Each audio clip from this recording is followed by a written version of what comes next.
First graders, before you can start writing, it's important that you make a plan for what you're going to write about. And when you're writing a series, you need to make a plan for who your character is going to be. You make up a pretend character. You need to give them a name.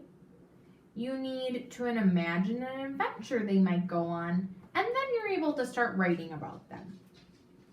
I started by making a sketch. I needed to decide, did I want to have a kid or an adult? Did I want them to be a boy or a girl? Did I want them to have a pet or no pet?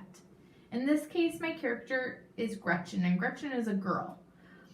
But I think in most of my books, Gretchen is going to go on her adventures with her mom, so I also included her.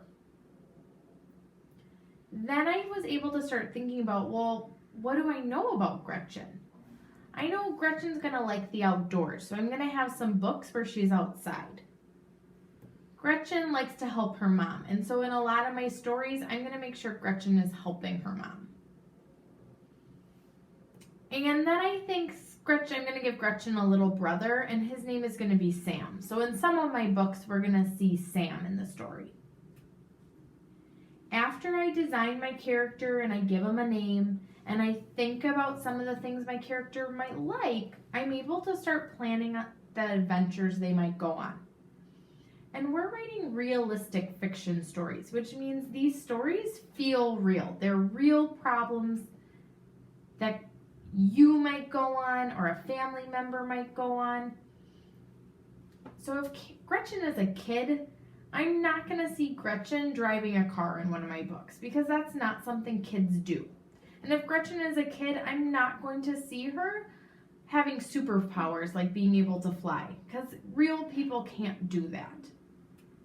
I think one of my stories, Gretchen is going to find an injured bird outside. And the rest of the story is going to be about her taking care of the bird.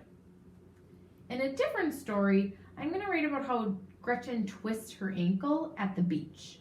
And I'm going to talk about how Gretchen's mom helps wrap her ankle and makes her feel better.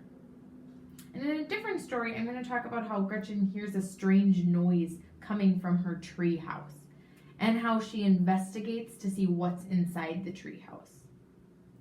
Do you notice, first graders, how all of these stories could really happen?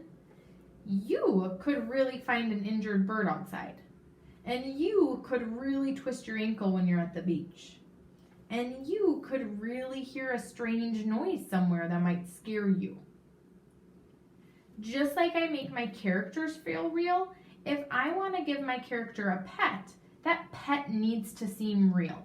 So if I wanted to give Gretchen a pet cat, that cat needs to act like a real life cat. That cat isn't going to talk because cats don't really talk.